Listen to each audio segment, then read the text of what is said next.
And if you have any questions during the session, please put it in the chat box, and then we'll save about 10 to 15 minutes at the end.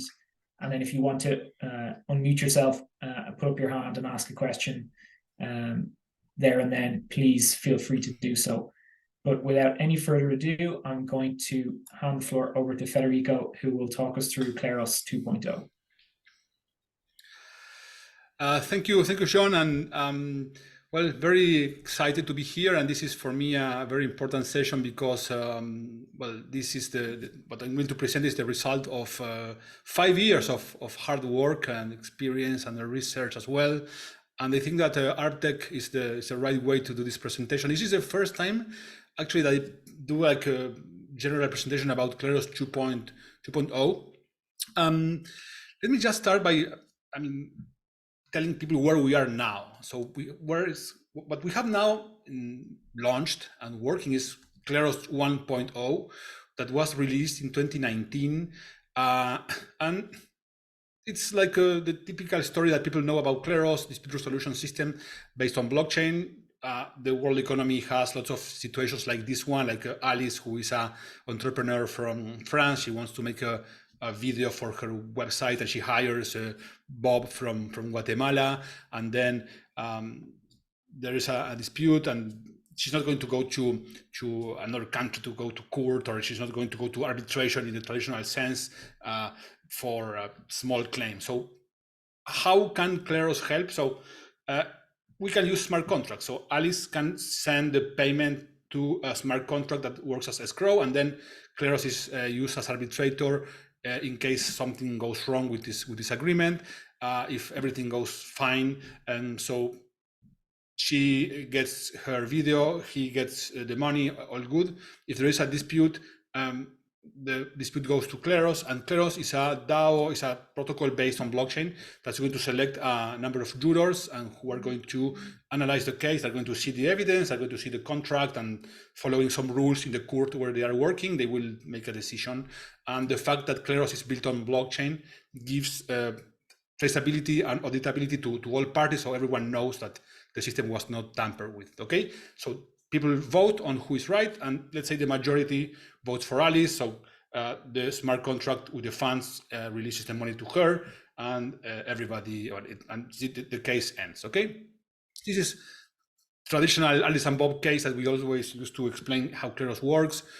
The big question that people tend to ask is, of course, how are jurors selected and who are these people? This is one of the key innovations of Kleros. Anyone can be a juror. So let's say this is a woman who lives in Vietnam, and she works at a video company, and she wants to make some money by being a juror in Kleros, and then she can buy a token called PNK. This is a digital token that you can use to be a juror in cases happening in Kleros. Kleros has a number of different courts covering different topics about videos, blockchain, or whatever. So let's say she will deposit the token into the video production court, and the token is like a lottery ticket that gets you the right to be drawn as a juror in cases happening in that court. So lots of people make the deposit, and Kleros select, let's say, 5 of these people who deposited the token, and then they make a decision as we explained. The key innovation brought by Kleros is the use of game theory, in particular based on the work by this gentleman you see on screen, Thomas Schelling. And I'm not going to get into detail because people already tend to know how this works, and there are tons of videos of me explaining this. But the main idea is that this is based on a concept called Schelling points, that is about how people converge into making a decision about something, coordinating about some action when they cannot communicate between themselves or they don't trust each other, right? So the main idea of Kleros is that users who try to game the system will lose money because they're going to vote in a different way than the majority. They're going to be outside of the Schelling point, and they're going to be punished. And the honest users are going to make money because they take the time. If you take the time to analyze the case, and you're going to be likely to vote correctly with the majority, and then you're going to make money as you solve cases. I'm just going to say this now because there's other videos and I don't want to take much time on this, but the key elements here is that Kleros is the first working project of a new field called decentralized justice. And we think that this new field has three main elements. So one of them is the idea of decentralized, this idea of this system built on blockchain. So everything is traceable and there is nobody that controls the system and that could make arbitrary changes. So this kind of gives certainty to all parties that participate in this. This idea of economic incentives of people using this token to be paid, so people who make rulings that are correct in the sense of the system are paid, and this PNK token I mentioned is important part of the system to work. And then the idea of fairness. Kleros has this claim to produce rulings that are seen as fair by people who use it, okay?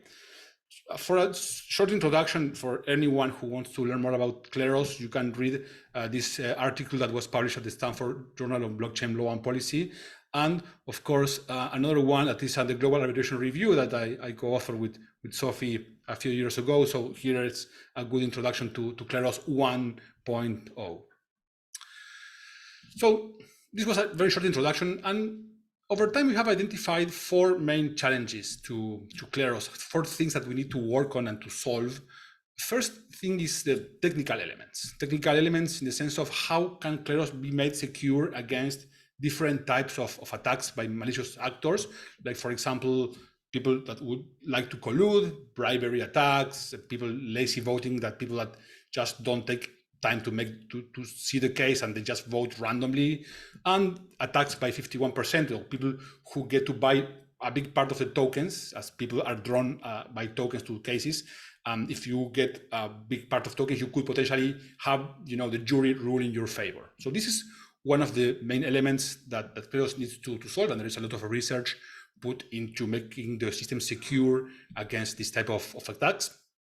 The second challenge is the market. So how Kleros can address a broader variety of use cases.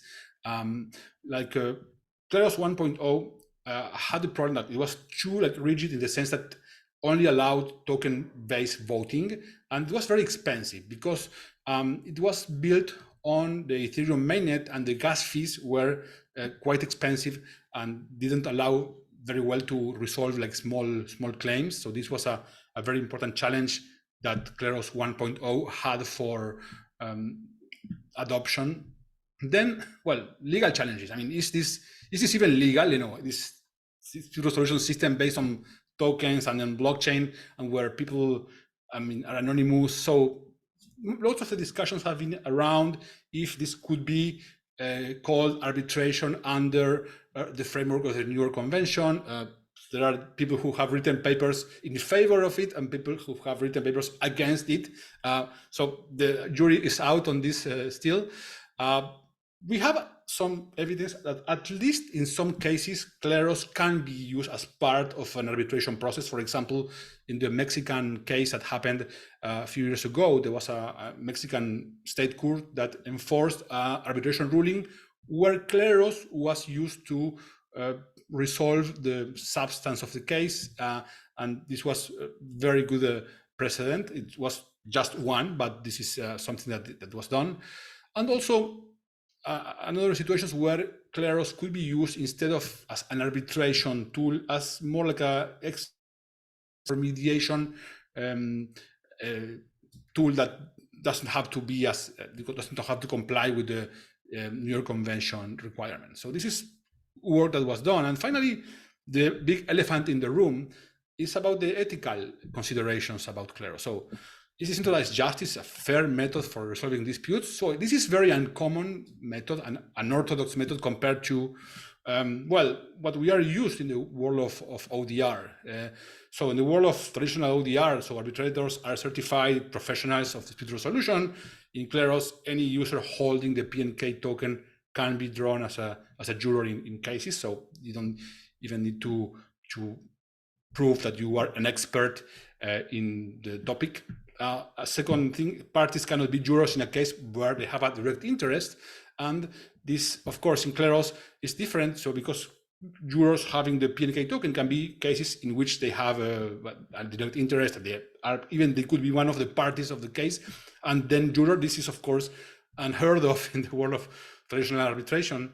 And the third main element is that we are supposed in the traditional world that arbitrators should not have a financial interest in the outcome. And in Kleros, they do have, because depending on how they vote in the cases, they will be rewarded or punished. So this is also a very different mechanism to what we know in the traditional world.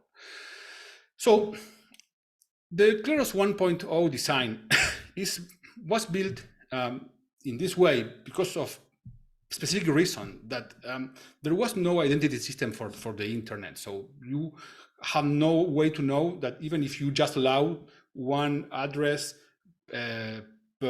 just one juror drawn per address, that people wouldn't split their tokens into many addresses and build some like a farm like this one where like this person in the world of if you had one address could have lots of phones with different addresses, and then he would have like one vote per each of these phones, and this would mean that he has lots of ways to lots of votes in the cases. So the way in which Kleros was built with the token is intended that even if he has 1 million phones, the only thing that matters for him to have juror places and juror spots is how much tokens he takes into the court, right? So, and this is built in this way because there was no other way to prevent what we call civil attack.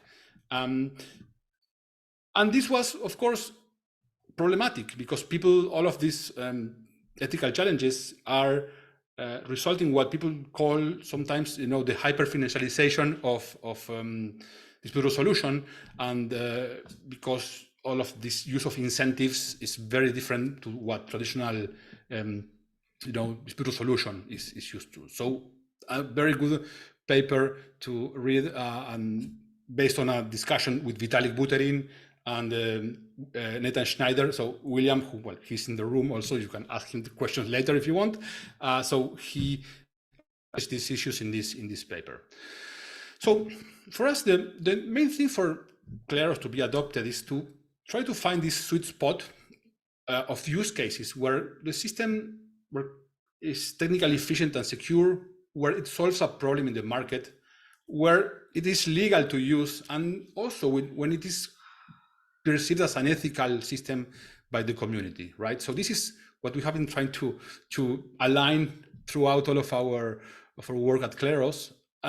If you want to have an overview of everything that was written about Kleros until like a few months ago, because there is a lot of papers, a lot of articles in lots of different places, conferences, I recommend this article that we published like 3 months ago. We compiled all of the stuff that were written about Kleros and all of these criticisms and all that. Okay. So this was a short introduction to Kleros 1.0. So for you to know where we are, and let's see what needs to happen now in order for having this mass adoption that we have been looking for.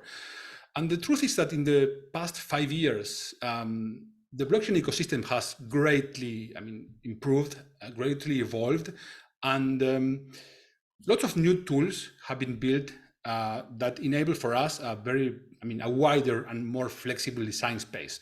When we designed Kleros 1.0, we had lots of constraints about what we could do because of lack of identity systems.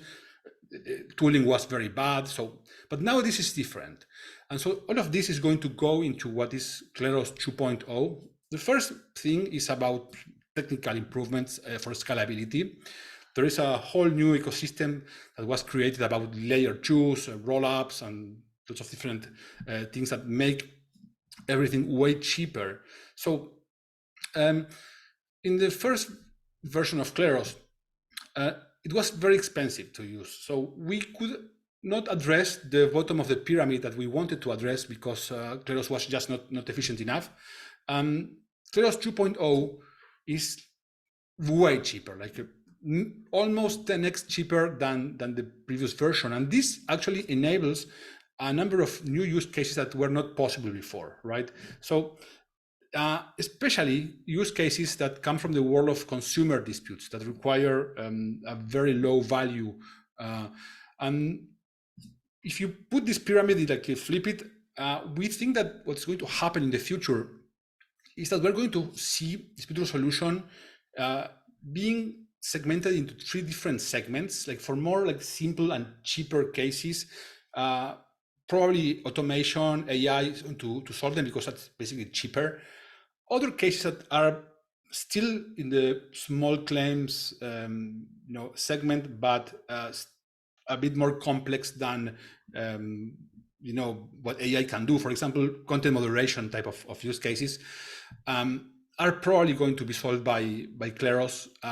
And then for more complex cases and that require legal reasoning and that require like more knowledge, more interpretation of legal norms, that's still going to be solved by basically lawyers and arbitrators in a way quite similar to what exists now. So this is how we imagine this to evolve.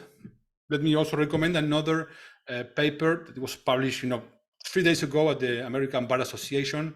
It's about how Kleros can be used in this context of AI and dispute resolution, and how we could combine AI and Kleros to build better design dispute systems. Another good paper for you to read. Another technical element is that the first version of Kleros was built on Ethereum, could only resolve cases happening in Ethereum. So now there is a way more developed ecosystem of decentralized applications that are in different blockchains, and this could not be addressed by Kleros. We developed a bridge, and among other bridges that people developed between these chains, and in the future we will be able to have Kleros built on one rollup, and then it will be able to resolve cases happening in lots of other chains. So it's going to be like a big court that could address the needs of all of the chains that are popping up in the ecosystem. So that is also a very important technical element. And this is where things start to become a bit more interesting for our legal audience. So these proof of personhood protocols. These protocols have the possibility of giving a unique on-chain identity to every human on the planet. So we ourselves developed one of these protocols called Proof of Humanity, where you could submit like a submission of your Ethereum address and then a video of you, and you got like a certified ID saying that you were this person, and then that you were not duplicated in the registry. So there was every person that registered had only one account associated to that person, right? So Proof of Humanity is just one. There are others, but these are all new projects that are working in this world of decentralized identity. And this already starts to solve one key problem that we mentioned before. So this idea of token voting and this idea that more money should not give you more votes in cases. So it was not possible to do before because you had this guy who had lots of phones, and with each phone he could like trick the system and make it look it was a different person. But now we know that each person that is registered in Proof of Humanity has only one account and then will get only one vote. So this is a very important improvement that comes from the fact of proof of personhood protocols. So this explains how people will be drawn in the case of a one person and one vote. And then it starts to get better, because now we have one person, one vote, or one person, one account. And there is this other concept that was developed a few years ago, like 1 year ago, actually, I think. It's called soul-bound tokens, and it's presented in this very good paper, Decentralized Society, Finding Web3 Soul by Glenn Weil, Pooja Olaver, and Vitalik. And this presents a new type of token that can be used to assess skills or some feature that is intrinsic to a person, right? And it's not transferable. So we have Vitalik here with his address in Proof of Humanity, and then this address has in it like a bunch of SVT tokens that represent skills or belonging to communities or whatever, but this is only going to be linked to Vitalik's address. And so let's say that Alice wants to earn, SBT diploma, and she goes to university, and when she finishes the course, she takes the exams, and then the university issues an SBT, and now she has this in her wallet. And now with this, also could be, the SBT could be like the membership to a club, for example, or being part of a community. You have an SBT that represents that you are part of that place. Like ArbTech could have an SBT that representing the members of the center, of the community. So, and with this, we can start like moving away from this idea of the hyperfinancialization that was a very important objection against Kleros in the 1.0 setting, right?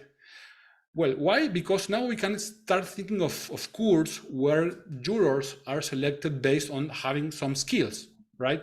For example, you could require jurors to have some experience in video editing in order to allow them to stake their tokens into the court for videos, for example. And also you could start thinking of jurors belonging to a community. For example, you could start having, in cases about the ArbTech community, only jurors who belong to the ArbTech community will be able to be drawn. So similar way to in the US, if you are drawn for, a jury duty, you have to be a citizen. So this is like your SBT of being a citizen. This is similar, but online. So this is another improvement that can be done in Kleros 2.0. And you can start combining these things. Like you could want to have some people who are part of the ArbTech community and also have a skill of videos or whatever you want to do. So this starts to become a way more interesting space to create courts and to resolve disputes that is seen looking a lot more like what we are used to in the world of traditional dispute resolution. And if you want to give one more step, we have this idea of wisdom of the crowds that is a very old concept coming from Aristotle, but Condorcet brought this idea that if you have a more diverse pool of people, then you will have better decisions, right? And this was picked up by other researchers. For example, Hong and Page theorem tells us that if you have more diversity, there is more likelihood that the answer is going to be right. So this idea could start becoming something where you ask people, you want to have a court where jurors are drawn with a combination of tokens to try to target some specific diversity of skills or community. So this is also very cool, and we are just starting to research this, but this is going to enable way better decision making and with more diverse settings. And then improvements in the situation of how decisions are made, how are the options presented to jurors, and what type of cases Kleros can resolve. So the Kleros 1.0 was mostly adapted for binary choices because of how the game theory works. And since that moment, we have done lots of research in social choice theory. And this is about how people coordinate to make decisions together and how you aggregate decisions made by people. There's a lot of mathematics involved into like voting methods, and there are different ways to organize an election and for a jury to vote. Each of those having different pros and cons. So we have done 5 years of work about this, and this now we will start to be able to do more like a richer decision-making settings. Like, for example, settings where jurors have to rank options. So we have a product that is used for resolving disputes about content moderation. So jurors, where there is a dispute about whether some message break the rules of a community, and this goes to a panel of Kleros jurors. And now what you have is like two options, yes or no, the user break the rules, so the binary choice.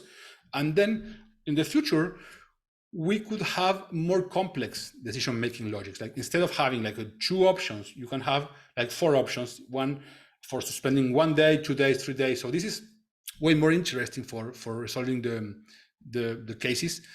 And also situations where you have to make a settlement. So now we are working, for example, in insurance situations, and there is a decision of whether some user should be compensated by a insurance company. So now we can only do like a yes or no, but in the future, after all of this implementation is done, jurors can just select an amount that they think is the right settlement, and then based on this, well, there is a better number that is produced. So this is something we are researching and exploring with an insurance company for personal insurance claims, and this is something that we think is going to be super cool.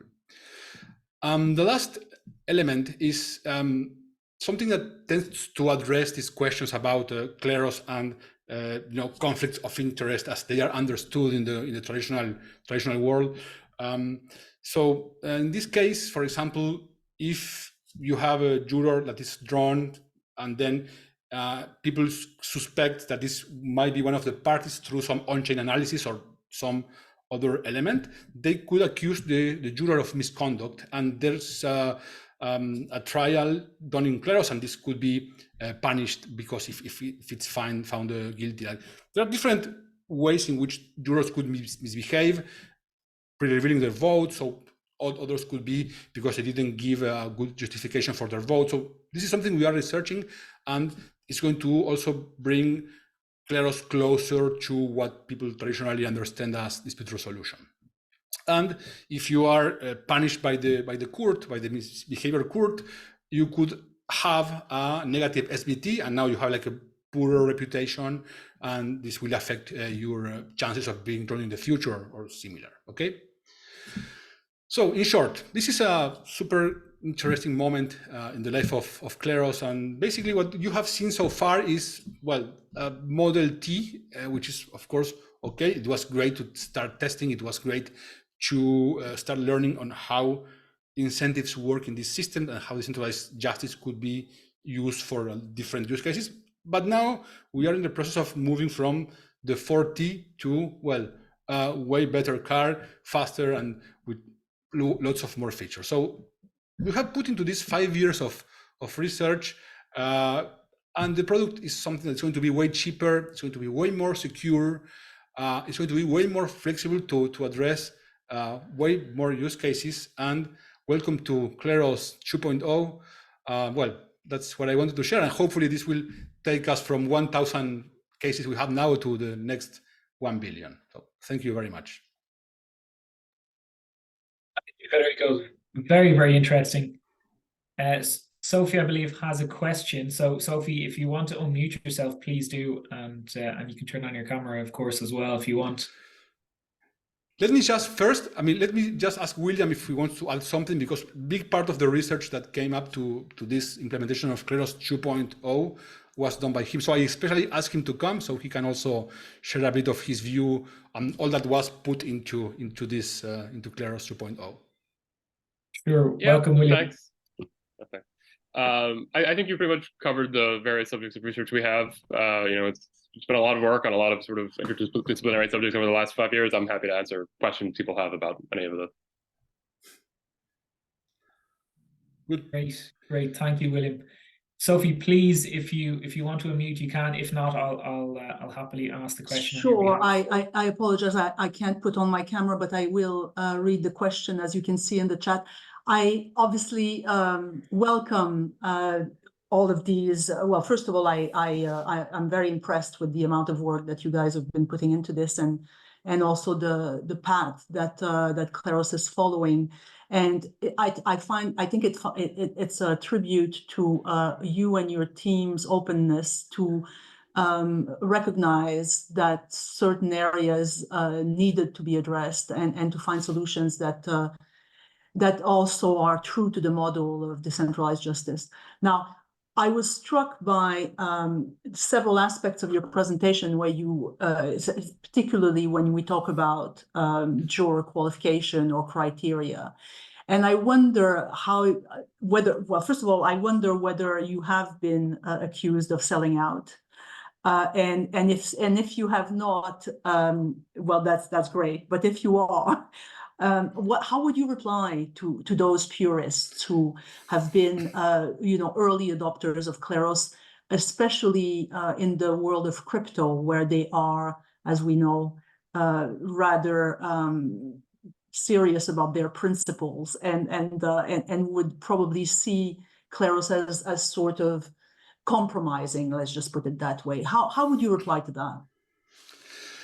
So, mainly speaking, the main elements of what I see as centralized justice are still there, in the sense of having these incentives based on the tokens, and so that's still there, right? So it's not a full compromise, and also I think what's going to happen. So all of these improvements I mentioned is some things that can be added into Kleros. This doesn't mean that all of the Kleros cores are going to be like in the future with the one person, one vote and SBTs. No, for some use cases, it's still going to work exactly as 1.0, but of course cheaper and with all of the improvements on the efficiency, but it's still going to work as now. What these improvements, bring is more flexibility for use cases that currently are not addressed by Kleros, and that people basically will not use it as is now. So this kind of adds more things, but doesn't subtract anything. If people still want to use the version of Kleros as is now, those cores are still going to be available. So it's not a compromise. It's just answering to market demands of, well, some people want to have their system used in this way. And for us as a company, as I mentioned in that slide where you have to align, the technical elements and the market elements and the legal and the ethical. So it's kind of trying to increase the size of this point in the middle where Kleros can be adopted. So the thing what we want the most is Kleros to have more users, and this is the goal of this. But again, the system still works on economic incentives, and for those who still want the full experience of Kleros with the anonymous cores and full token vote, it's still going to work that way. Thank you. That's really clear. Thank you very much. Sophie. Angelo, I believe, has his hand up. Angelo, please feel free to unmute yourself and ask the question.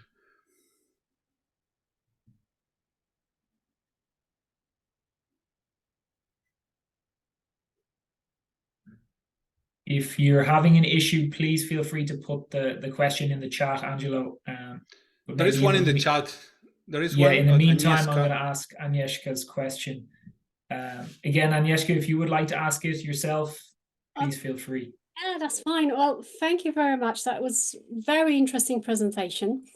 I have been reading about decentralized justice for some time, and I find it quite fascinating as a concept, but the two things that constantly are stuck in my mind is actually how many cases are going through on a yearly basis, because there have been so many papers written about it.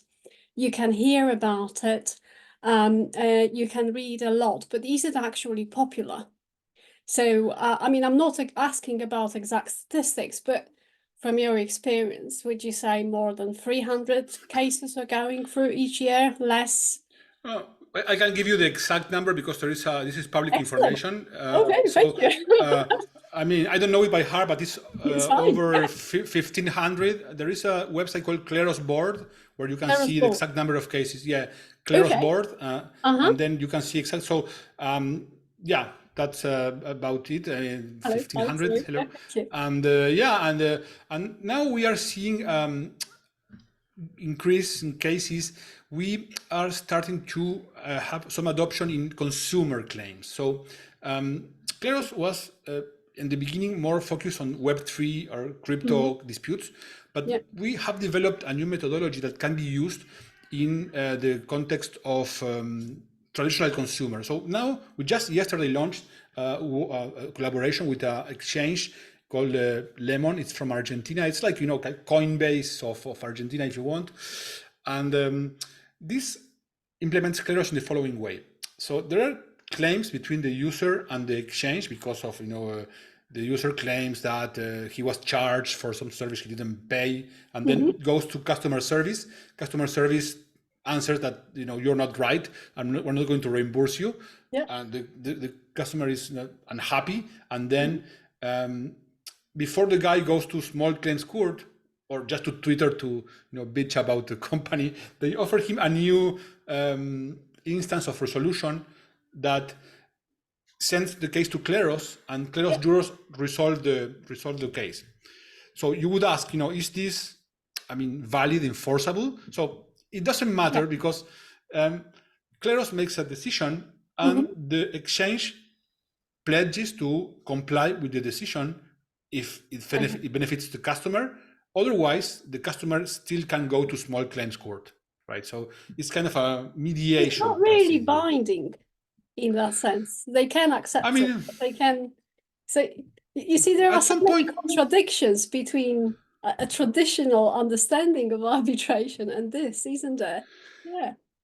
It's it solves the problem. We have been working on this and validating this, and for the exchange solves the problem because it can send the case to an external agent that is neutral, and is not going to, the client is not going to say, oh, this is just your people saying that I'm not right. So this is neutral. And for the customer, it's a new instance because for everyone, the worst scenario is going to small claims court. It's expensive for the exchange. It's expensive for the customer. So this is, now we are just starting with this. It's working. Is this arbitration? Is this not arbitration? It's like, it solves the problem. It solves a dispute. It solves a dispute. It's just there's new ways of getting out there.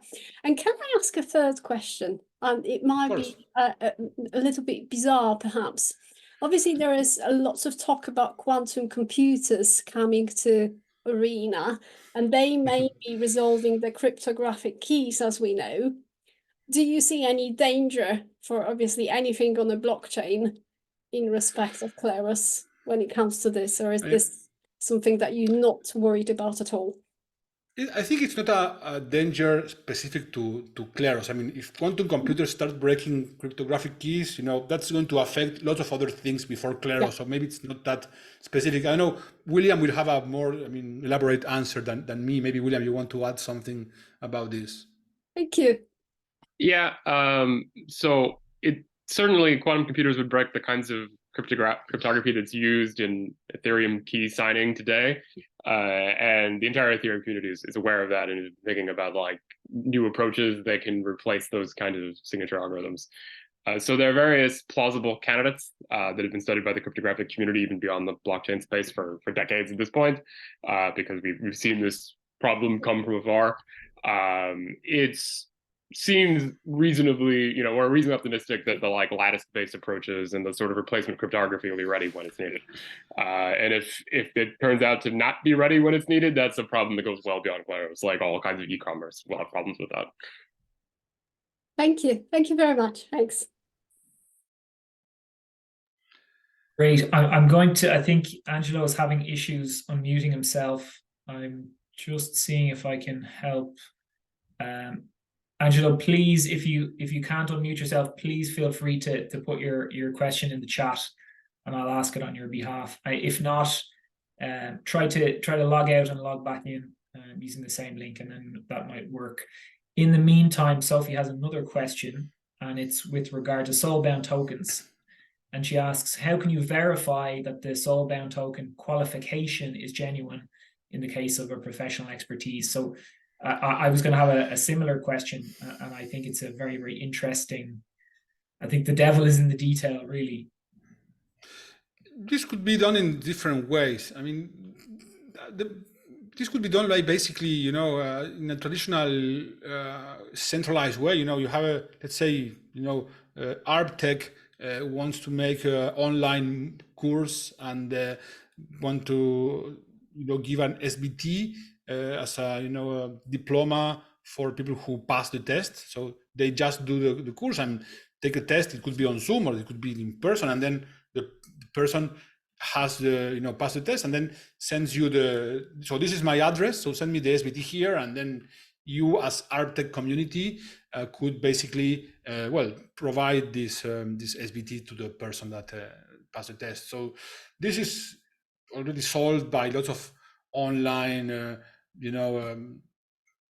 platforms like Coursera and other platforms that are doing online education. So it's not specifically relevant to, for blockchain. I think there are like projects that are decentralized universities maybe issuing these SBTs in a different way, but it's otherwise just could be done like a traditional way.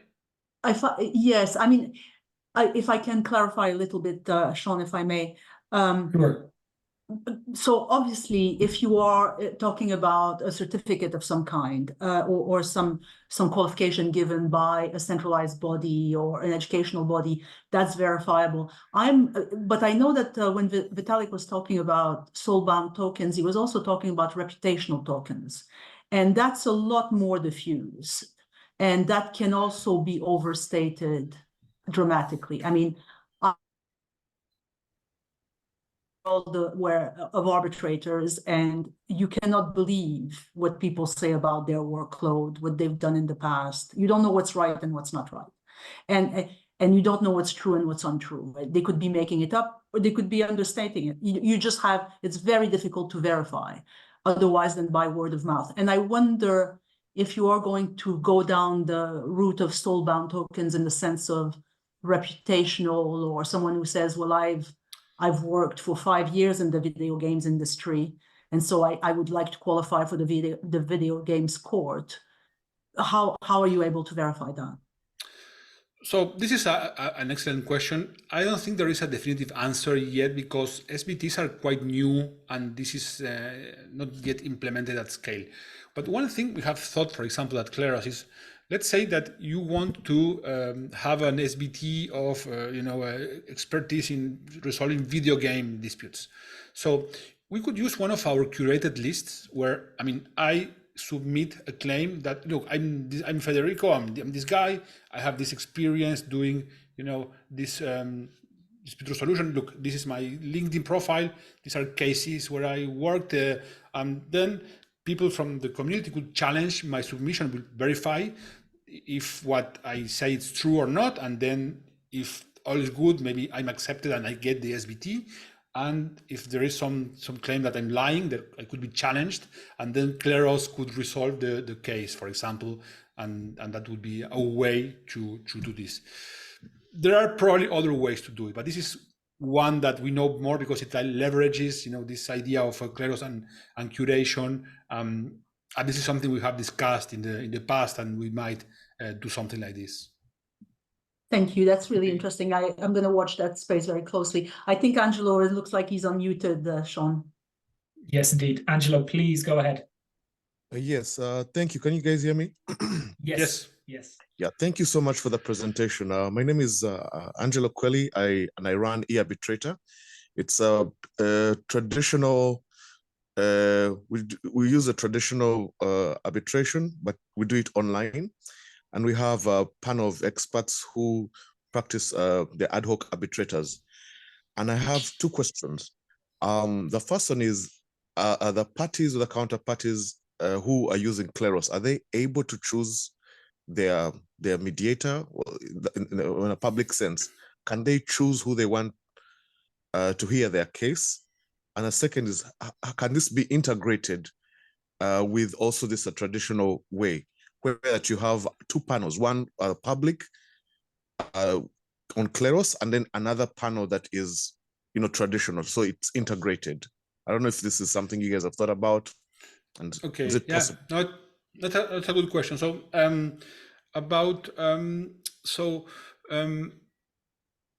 if you can choose the arbitrator in Kleros, you choose the court where the case is going to be solved, like for example, court of videos or court of games or whatever. You don't choose the specific arbitrator. This is a problem in some cases. For example, we are doing some experiments in Spain about something similar to what happened in Mexico, and Spanish legislation might require that parties can choose a person and not just a court. I think that this could be eventually possibly done a workaround for this to be compliant. That's not impossible. For example, another thing that we could, for example, think is about SBTs, and regarding the previous question, lots of arbitration legislation requires jurors to actually tell who they are in the real world, like ID verify. So you could have some entity verify your ID and give you an SBT token that says, oh, this guy is an ID verified juror, but that information is not shared in the public. But now people who know that the person is, indeed, everyone in this court was verified as identity, right? So, and then this will be compliant with a number of legislation in different countries. So just wanted to mention this about that, because it's something we are doing right now and studying how Kleros could work in this setting. About privacy, and so blockchains are not great at privacy. So we are doing research on how we could try to hide some information, because the answer so far about Kleros and privacy is, if you need everything in your case to be fully confidential, I mean, this is not a good use case for Kleros, because blockchains has this idea of information being public. So this is something that now doesn't work. We don't know if, I mean, this is going to work in the future. And this is also an important point on why Kleros is not going to replace arbitrators, because where you have cases where confidentiality is super important, this is not clear that Kleros is going to solve, right? I will let William comment a bit more on the challenges of confidentiality and information management in this context. Sure. So just like, even beyond using the blockchain, where there's certain information that has to circulate for transactions to be validated, like Kleros is a crowdsourced platform. So ultimately the crowd is judging your cases, which means they have to know information about your cases. So you can only have like you can only have guarantees that confidential information won't get out to the degree that you believe that your crowd is trustworthy in keeping your information. Like you can have jurors sign like an NDA potentially, and then they get the NDA SPT. Like that's something one conceivably could do. But you know, a priori, you know, Kleros being this like international platform with people in all these different jurisdictions, you have to like ask yourself like how trustworthy even that would be. So there are things one can do, but there are limitations on fundamentally on using crowdsourcing for private information. Perfect. Yeah. Thank you, Angelo, for your questions. Thank you. Maybe another last question. How do you price the service? Good question. So basically, Kleros has to use a bunch of jurors to analyze the case and make a decision.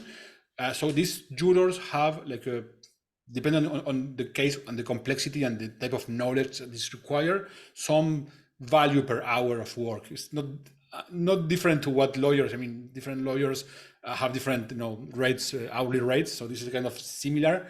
And then so a case depends on like what is the value per hour of this type of juror that you need for this type of case? How many jurors you're going to use? Typically, cases start with 3 jurors.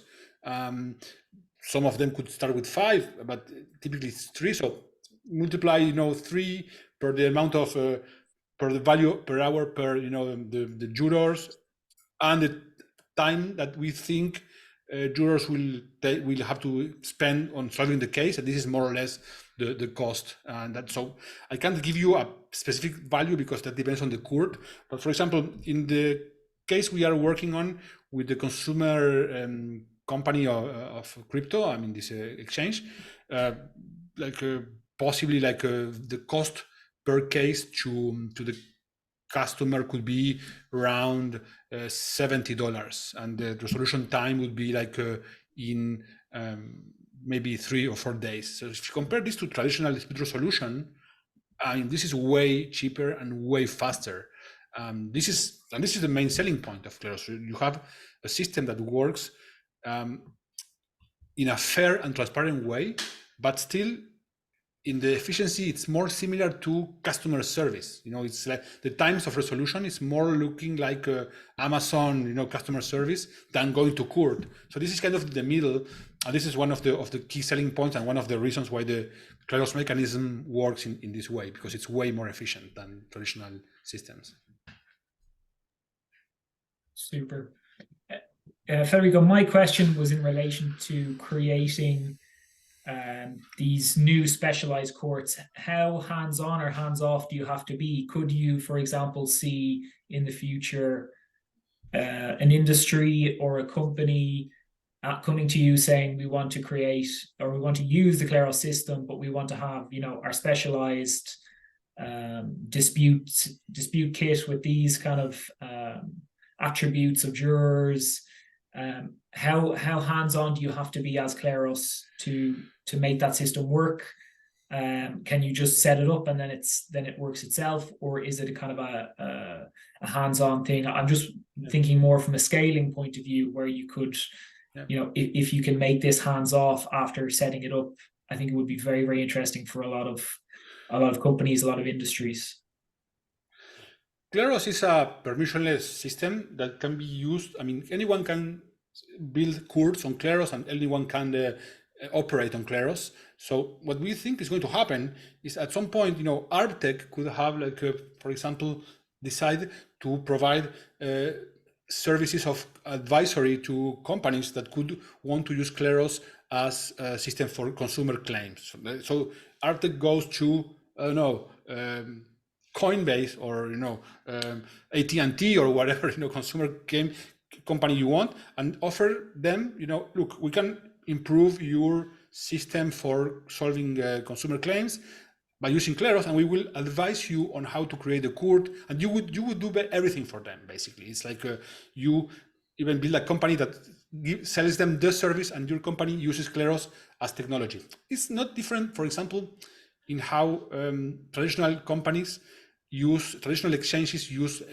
like the Bitcoin network. So Coinbase is a company that gives consumers a service of custody and buying and selling cryptocurrency. And for this, they use a permissionless network for storing value and recording transactions called Bitcoin network. But nobody asks Bitcoin network, can we use your just use it? I mean, and still we are in the early stages, but and now there is a Kleros cooperative that is pushing for the adoption and all that. At some point, this Kleros cooperative could, basically disappear, and the protocol would still be working, and anyone could use it, and help other people use it for whatever they want. So that's basically the vision. We want to build something, a piece of infrastructure, a public good that could be used for lots of different use cases. Some of them we don't even know. A lot of them were not even invented. So, but this system should work for that, right? And the community will figure out also what are the best use.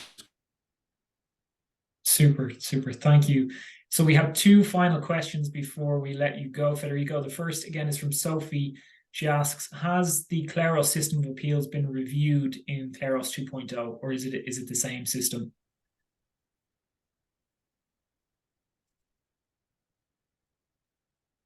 We cannot hear you, Fede. I think we've lost your audio, Federico. Now it's better? Yeah. Yeah, okay. In the main elements haven't changed. Let me put the video. Oh no, I turned off the camera. Sorry, it's connected to the camera. No, the main elements didn't change. So it still works as you know it. Maybe some subtleties that were mentioning about the appeal system, William, in Kleros 2.0.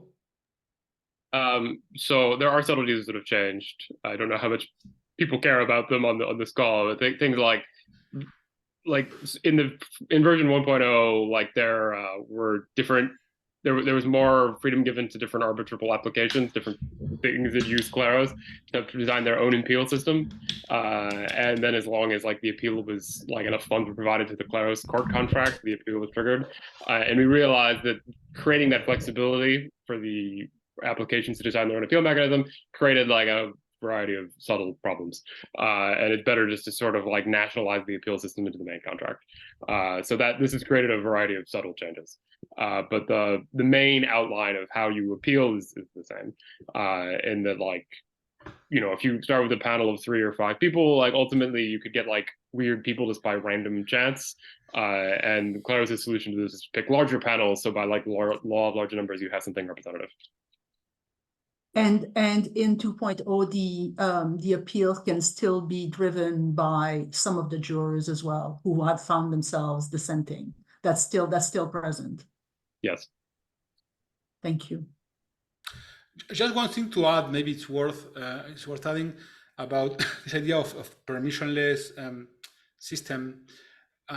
You know what's happening now in the recent months or year?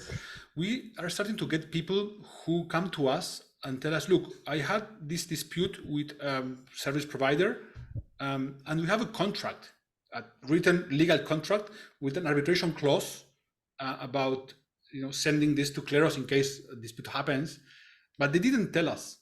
So now they come and they ask, how can I proceed? What is the next step for me to? I mean, it's hard for us to tell you that because you are in one country, the provider is in another country. And how are you going to do the enforcement of this? I mean, if you had come to us before, we could have told you, use this escrow app, so the funds are held into the escrow, and if there is a dispute, so funds are there, and then Kleros decides where to send the money. Now you have already paid the guy, and now you have to go to court. So this is something that's happening because Kleros is already well known, and we're starting to start to think about this type of things. This is relevant in the context of William saying that people who build some software and they plug it into Kleros, but they don't ask how to do it the right way, and then there is misconfigurations. So this is super complex system, and it needs to requires to have experts advising you how to do this as legal advice. So this is the same. So this is something that is cool on the one hand, but on the other hand, we have lots of people coming to us and we cannot solve their problem because there is no way to enforce it. I mean, I think this is a message that you, Fede, in all the presentations that you make, this is a message that should come forward more clearly, that Kleros has to be informed if you're going to put a clause in your contract. They should let you know as soon as possible, because so that you can put the structure in place. Because as it is, and in the way that Kleros 1.0 was configured, this was not really. I mean, it's obvious to you guys, but from the rest of us, it's not obvious that this notification should be given as early as possible. And so that's perhaps a message that you want to put across more forcefully. Yeah, I mean, we just started to realize this recently because of getting these practical people coming, because before we didn't get any of this because there was way less traction and use. So it's something that we are actually becoming aware quite recently, and definitely we will start putting out also arbitration clauses for Kleros and a more structured way for people to use Kleros if they need it. Well, if you need help with the drafting, you know where to come. Of course I will. You, Federico. So we have our final question in the interest of time, and it's from Agnieszka, who asks, do you think that Kleros 2.0 can be more efficient than the use of AI for low-value, simple cases? I don't think anything is going to be more efficient than AI. AI is going to be more efficient than humans because machines, they don't have to be paid a salary or a fee. So, but AI is not very good for a bunch of use cases where it's important to have interpretation of the situation, the context, understanding some human elements that at least for foreseeable future, we don't think AI is going to solve. One very clear case is content moderation. Content moderation, is like a very big activity for companies like Facebook. They have like 30,000 people, humans, moderating content, and they have tried to automate as much as possible because they spend lots of money in paying these people, and they were not able to do it. They were able to do it in like a simpler stuff like spam, but not in situation of harassment or bullying. This is way more like context dependent, and it's very hard for machines to do. So it's Kleros, it's going to be more expensive than AI, but it's going to address a number of use cases that AI cannot solve. And also, and this is my, if you want to read my article at the American Bar Association that was last week, and this is by regulation, every AI process in dispute resolution is going to have a potential appeal, stage done by humans. Because by regulation in Europe and the US, it's just like this. And also second, because people don't feel very comfortable about just having a machine decide and having no human where to go. So this is another use case for Kleros. Even if it's more expensive than AI, you will always have a panel of humans that will review an AI decision. Great, thank you, Federico. Angelo asks, perhaps maybe you or William could let him know what your contact email address is for maybe possible future. There we go. Great, so I think in the interest of time, we're going to wrap up here. Federico, thank you very much for closing out the year with us. And it's a fascinating project. I can't wait to personally keep an eye on Kleros 2.0 and all of the different subcourts that will continue to pop up. For all of you who are still here watching and listening, please stay tuned to the ArbTech LinkedIn, the ArbTech.io website for any future webinars. We have the first episode in our podcast series. It's about AI. The second episode will come in early January. And we're going to have a full series of those podcasts that you can listen to on different tech topics. So please stay tuned to that, follow the pages, and keep an eye on what we're doing. Thank you all very much. Have a great holiday season, and we will see you in 2024. Thank you all. Thank you. Thank you. Bye. Thank you, Federico. Bye, everyone. Thank you, everyone. Bye. Thank you. Thanks.